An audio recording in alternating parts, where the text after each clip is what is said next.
इसमें दिया है एक संकर क्रॉस, एक संकर क्रॉस, इसको कहा जाता है mono hybrid, mono hybrid cross.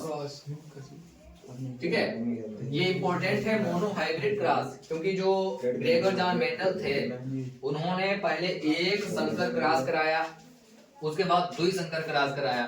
एक संकर क्रॉस में इन्होंने दो नियम बताए। ठीक है, एक संकर क्रॉस में दो नियम बताए। इन्होंने कैसे कराया है उसके बारे में भी देख लें। ठीक है, तो इन्होंने एक लंबे वाले पौधे और एक बौने वाले पौधों को लिया। ठीक है, तो एक संकर क्रॉस मतलब ये जो हैं ये हैं लंबे पौधे, लंबे, और ये वाले जो हैं ये हैं बौने। ठीक है, बौने पौधे। तो इनके बीच इन्होंने क्या कराया, क्या कराया? कृत्रिम परागण। ठीक है, कृत्रिम परागण कराया। कृत्रिम परागण कराएंगे तो एक ये वाला किसके आएगा और एक ये वाला किसके आएगा, एक एक। ठीक है, तो एक टी बड़ा और एक टी छोटा, तो ये हो जाएंगे संकर। ठीक है, संकर पौधे कैसे हो जाएंगे? ये संकर पौधे हो जाएंगे। ठीक है, कायदे से देखना। अब ये पूछा जाता है कुछ नहीं इसमें, है कुछ नहीं इसमें। एक तरफ जो है बड़े टीटी ले लो, एक तरफ छोटे टीटी ले लो। ठीक है, तो ये लंबे पौधे हैं और ये बौने पौधे हैं। तो इन्होंने पहले एक संकर जो क्रॉस कराया, ये सबसे पहले कराया। ठीक है, एक संकर कराया, और इनको आपस में इन्होंने पहले जो है कृत्रिम परागण कराया, मतलब अपने आप जानबूझकर कराया। और जो नेचुरल होता है प्राकृतिक परागण वो अपने आप होता है। ठीक है, तब ये वाले बन गए, क्या बन गए? संकर पौधे। ठीक है, लंबे ये होंगे। ठीक है, ठीक है, लंबे, ये तो लंबे ही रहेंगे, लेकिन इनसे जो निकल के आएंगे तो वो कई तरीके के होंगे। तो इसके बाद इन्होंने क्रॉस कराया है, परागण कराया है, जो है स्वयं परागण हुआ, स्वयं परागण।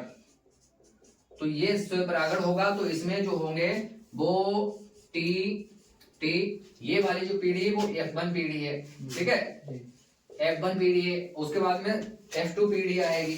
तो इसमें जो 25% जो होंगे वो कैसे होंगे? ये बौने होंगे। और उसके बाद जो होंगे वो संकर होंगे, 50% होंगे। ये संकर लंबे। ठीक है, संकर लंबे। उसके बाद जो होंगे वो होंगे 25 बड़े बड़े। ठीक है, ये 25% होंगे शुद्ध लंबे। ठीक है, शुद्ध लंबे। और ये भी है शुद्ध बौने। ठीक है, ये शुद्ध बौने हैं। तो इनका अनुपात जो होगा वो 1:2:3 है। 1:2:1 आएगा। ठीक है, ये इनका जीनोटाइप अनुपात है। ठीक है, कौन सा है? जीनोटाइप रेशियो अनुपात। जीनोटाइप का होता है जो अनुवांशिक संगठन होता है, किसी भी जीव का अनुवांशिक संगठन उसको कहा जाता है जीनोटाइप। और जो प्रत्यक्ष लक्षण इसमें दिखाई देते हैं उसको कहा जाता है फिनोटाइप। ठीक है, अब इसमें बच्चे हैं। ठीक है, तो इसका अब परागण होगा। ठीक है, इसका स्वयं परागण होगा, तो इसमें से निकल के आएंगे कितने? 75 और 25 टी और ये आएंगे टी। ये होंगे 75%, अब ये होंगे 25%। ठीक है, तो इनका अनुपात हो जाएगा 3:1। यही इनका है फिनोटाइप रेशियो अनुपात। ठीक है, ये इनका फिनोटाइप अनुपात है। तो ये F2 पीढ़ी है। कौन सी पीढ़ी है? ये वाली F2 पीढ़ी है। पहले तो F1 पीढ़ी है, उसके बाद F2 पीढ़ी है।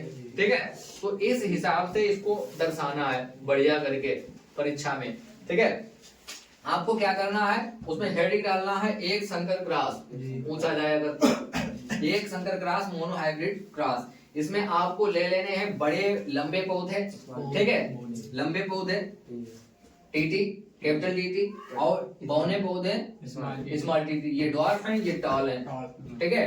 इसके बाद आपने एक ये खींच लिया और एक ये खींच लिया, ठीक है। जैसे लिंग निर्धारण में खींचते हैं एक्स और वाई, ऐसे इनको एक खींच लिया, एक इनको। ये वाला जो क्रॉस होता है, इसका मतलब क्या होता है? कृत्रिम परागण, ठीक है। जब क्रॉस कराया जाता है, ठीक है, इन्होंने क्रॉस कराया, ये कृत्रिम परागण कराया, तो ये इनके संकर पौधे, लंबे संकर पौधे उत्पन्न हुए, ठीक है।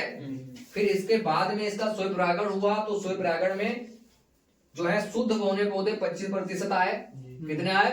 शुद्ध आएंगे 25%, और उसके बाद में 50% आएंगे संकर लंबे, और शुद्ध लंबे पौधे आएंगे 25%। तो इनका जीनोटाइप अनुपात जो हो जाएगा वो 1:2:1 हो जाएगा। इतना ध्यान रखना है, 1:2:1। ये जीनोटाइप अनुपात है जो इनका अनुवांशिक लक्षण होता है, अनुवांशिक संगठन होता है, ठीक है।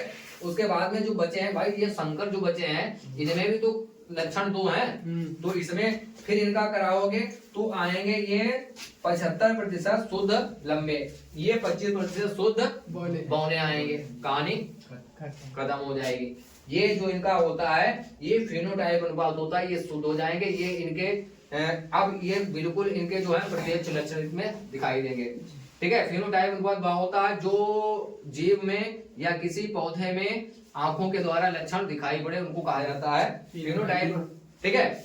जीनोटाइप ये अनुवांशिक संगठन होता है, लेकिन वो उसमें दिखाई नहीं पड़ता है। आपको ये दिखाई पड़ेंगे ये लंबे हैं, लेकिन इसके जो अगली पीढ़ी जाएगी, ठीक है, अगली पीढ़ी में मामला गड़बड़ होता है। कहते नहीं कि लड़का तो बहुत अच्छा निकला, लेकिन उसमें जो उनके बच्चों में जो लक्षण आएंगे, बाप वाले पहुंच गए, दादा वाले पहुंच गए, तो मामला गड़बड़ है। जैसे कहते हैं ना कि ये तो बहुत सीधा साधा है, लंबा, ठीक है, लेकिन इसके जो इसकी अगली पीढ़ी में ये लक्षण छिपे हैं, ये लक्षण छिपे हैं, ठीक है।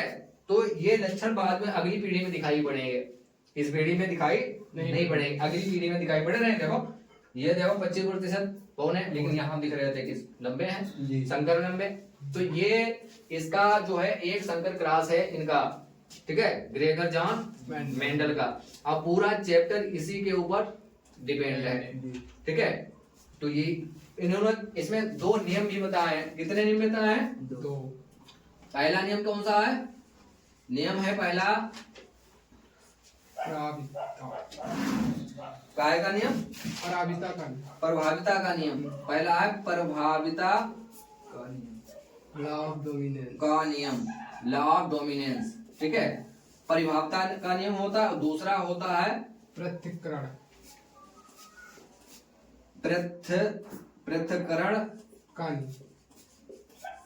का नियम, ठीक है। इन्होंने 2 नियम बताए हैं, प्रभाविता का नियम बताया है और पृथक्करण का नियम बताया है। इसी में नियम इनके 3 हैं, 3 याद रखने हैं। एक प्रभाविता का नियम याद रखना है, एक पृथक्करण का नियम याद रखना है, और एक स्वतंत्र अभिव्यूहन का नियम याद रखना है, जो द्विसंकर क्रॉस में है। जो ये संकर क्रॉस है, अगला जो डाई हाइब्रिड क्रॉस होगा उसमें दिखाई पड़ेगा, ठीक है। तो ये इसका हो गया है पूरा अध्ययन। उसके बाद में अगला जो होगा वो